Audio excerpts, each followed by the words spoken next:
You see a Tibetan monk, age 53, holding his entire body horizontal off the ground.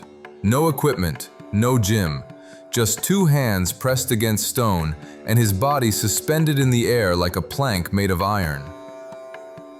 He holds this for 90 seconds without shaking. In the Himalayas, where oxygen is thin and most men lose muscle by 50, monks build strength that lasts into their 70s. How do they do it without weights, without protein powder, without any of the tools we're told are essential? Most people think building muscle after 50 requires lifting heavy, progressive overload, compound movements, supplements. But Tibetan monks have never touched a barbell, and their muscle density is higher than men half their age who train in modern gyms. The real enemy isn't lack of weight, it's wasted tension. Your body doesn't know the difference between a dumbbell and gravity.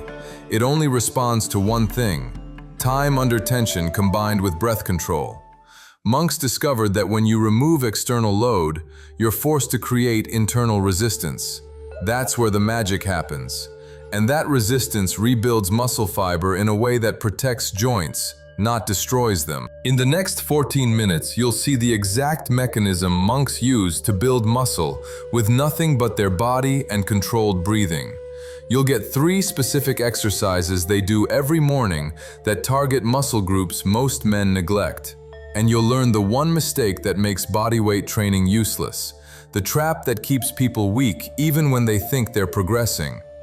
By the end, you'll know how to test if your muscles are actually under tension or just going through motions. So here's what monks discovered over centuries of physical practice.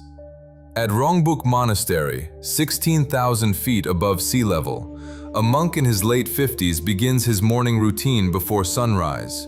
The air is thin, the cold bites, and the first exercise he does looks almost too simple: a squat. But watch his hands. They're pressed together at his chest, fingers interlaced, and he's squeezing them with everything he has. As he descends into the squat, his breath slows to a crawl. 5 seconds down, hold for 3, 5 seconds up. It takes him 13 seconds to complete 1 repetition. Most men his age would finish 10 squats in that time and feel nothing. He does 5 and his legs are shaking. The mechanism is called isometric tension layering. Your muscles don't just respond to movement, they respond to continuous squeeze.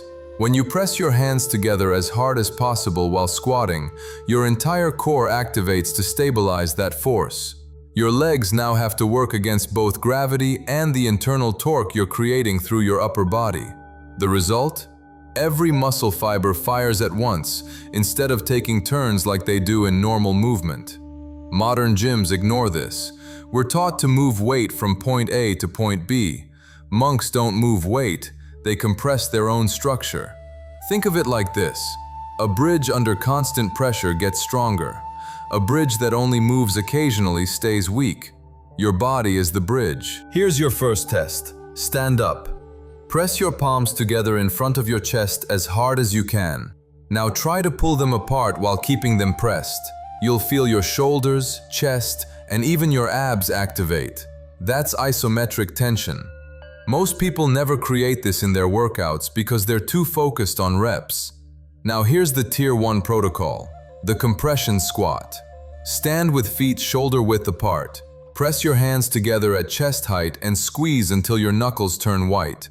Lower into a squat over 5 full seconds while maintaining that hand pressure. Hold at the bottom for 3 seconds. Rise over 5 seconds. Do 5 reps. That's 1 set. If your legs aren't shaking by rep 3, you're not squeezing your hands hard enough. Monks add a breathing layer. Inhale on the way down. Hold the breath at the bottom. Exhale slowly on the way up. This floods the muscles with pressure from the inside, while tension hits from the outside. You need nothing for this. No weights, no bands, just your hands and gravity. The common mistake? Letting the hands squeeze drop halfway through. The moment you release that internal tension, the exercise becomes a regular squat. The magic disappears. Your muscles need the layered pressure to recruit deep fibers that standard movement never touches. What you'll notice immediately: your heart rate spikes without cardio, your muscles burn without lactic acid buildup, and within 10 minutes, your legs feel fuller, not depleted. But compression alone won't rebuild muscle if you're over 50, because the second enemy is muscle adhesion, the silent killer of strength that monks solve with a completely different move. Here's what most people don't realize. After age 50, your muscles start sticking to the fascia around them. It's like shrink wrap slowly tightening over meat. The muscle fibers can't slide properly. That's why even strong men feel stiff. Stretching doesn't fix it. Foam rolling helps, but it's surface level. Monks use something older and far more effective: loaded lengthening under controlled breath holds.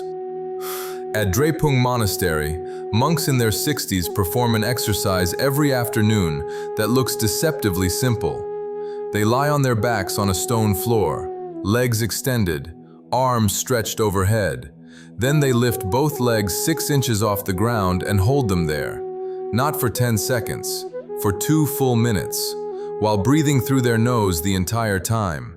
Their hip flexors are screaming, their lower abs are on fire, and their hamstrings are lengthening under sustained tension. The second mechanism is time-based eccentric loading. When you hold a lengthened position under tension, the fascia is forced to release its grip on the muscle. The muscle fibers separate, blood flow increases, and the nervous system learns to control that range again. This is the opposite of what gyms teach. We're told to shorten the muscle under load. Monks lengthen it under time. Here's your second test. Lie on your back. Extend both legs straight. Lift them 6 inches off the ground. Now hold. Count how long you can keep them there before your lower back arches or your legs drop. If you can't hit 30 seconds, your hip flexors have adhered to your psoas.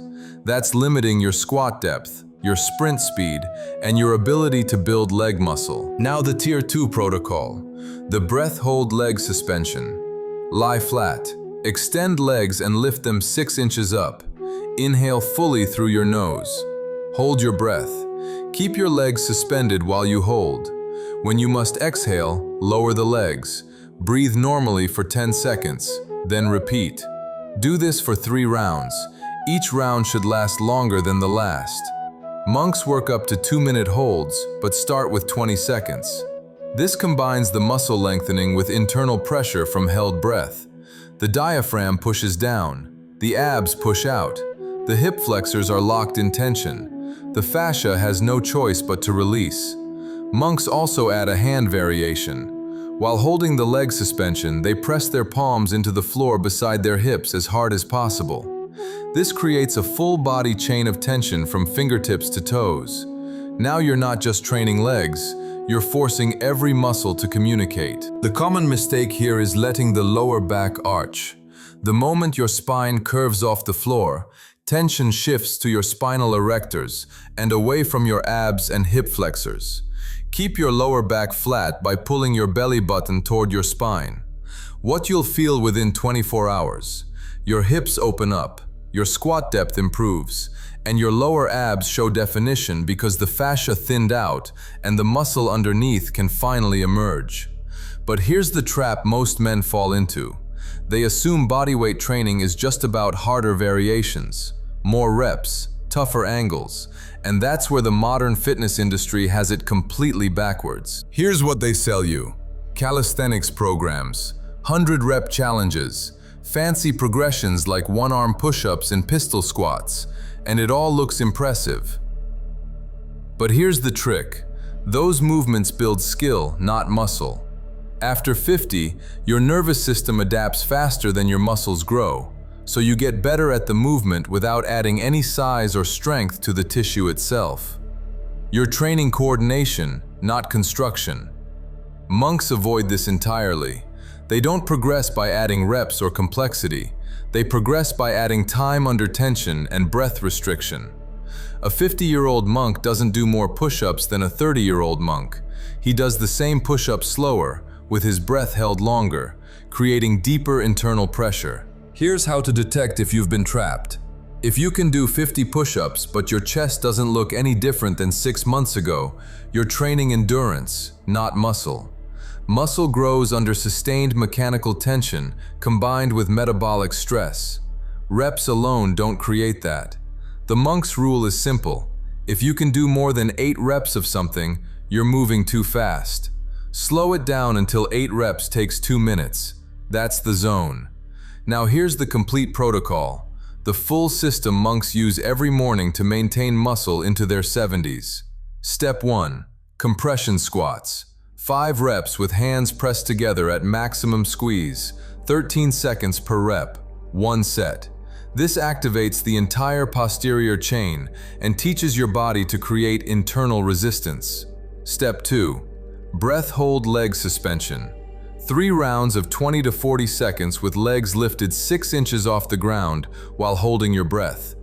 This breaks up fascial adhesion and forces deep core activation. Step 3. The monk push-up. Standard push-up position, but descend over 8 seconds. Hold at the bottom for 5 seconds. Rise over 8 seconds. Do 3 reps. Yes, just 3. But your chest, shoulders, and triceps will be destroyed because the time under tension is 63 seconds total. Most people do 20 fast push-ups and get 30 seconds of tension. Monks get double the tension in a third of the reps. Step 4. The hollow body hold. Lie on your back, arms overhead, legs extended and lifted 6 inches, lower back pressed flat into the floor. Hold for 1 minute while breathing only through your nose. This is the glue that connects everything. It teaches full body tension and breath control simultaneously. Do this sequence 3 times per week, not daily. Muscle after 50 needs recovery time. On off days, walk. That's it. Here's what to expect. In 10 minutes after your first session, your muscles will feel pumped without inflammation. Within 24 hours, you'll notice your posture straightens because your core is finally activated. Within 7 days, your pants fit tighter around your quads and your shirts fit tighter around your chest and shoulders. Not from size yet, but from density. The muscle is waking up. 2 fail-safes. If your joints hurt, you're moving too fast. Slow down the tempo by 2 seconds. If you feel nothing in the target muscle, increase the internal squeeze. Press your hands harder, clench your fists tighter, contract your abs more. Tension is the signal. Without it, nothing happens. Now here's what this really means for men over 50. Let's close the loops. The mistake everyone makes? They think muscle comes from external load. Barbells, dumbbells, machines. But your body doesn't care where resistance comes from. It only responds to tension and time. Monks create resistance internally through isometric compression and breath holds. That's why they build muscle without equipment. The reason modern bodyweight training fails? It focuses on reps and progressions instead of time under tension. You end up training skill and endurance, not muscle growth. Monks train slower, breathe harder, and squeeze tighter. That's the difference. The mechanism is this. Sustained tension plus internal pressure from held breath forces muscle fibers to recruit fully and fascia to release its grip. The result is dense, functional muscle that protects joints instead of breaking them down. The protocol in 3 lines. Compression squats for legs. Breath hold leg suspension for core and hip flexors. Slow eccentric push-ups for upper body. Add the hollow body hold to connect everything. 4 exercises, 3 times per week. No equipment, no excuses. Here's the final truth. Modern fitness tells you that building muscle after 50 requires more supplements, more technology, more complexity. Monks prove the opposite. The less you rely on external tools, the more your body is forced to adapt using its own internal systems. Tension, breath, and time are free. They're also the only things that matter. We chase equipment because it gives us something to blame when we don't see results. The weight wasn't heavy enough. The program wasn't advanced enough. The supplement wasn't strong enough. Monks remove all of that. When the only tool is your body, the only variable is your effort. And effort is something you control completely. If you want more ancient systems that actually work in modern life, this channel is for you. Subscribe to Western Monk and send this to someone over 50 who's tired of paying for gym memberships they don't use and supplement bottles that don't work. Show them there's a simpler way. You saw a monk holding his body horizontal in the air at the start. Now you know how he got there. Not through years of lifting, through years of squeezing, holding, and breathing. The strength was always inside. He just learned how to access it.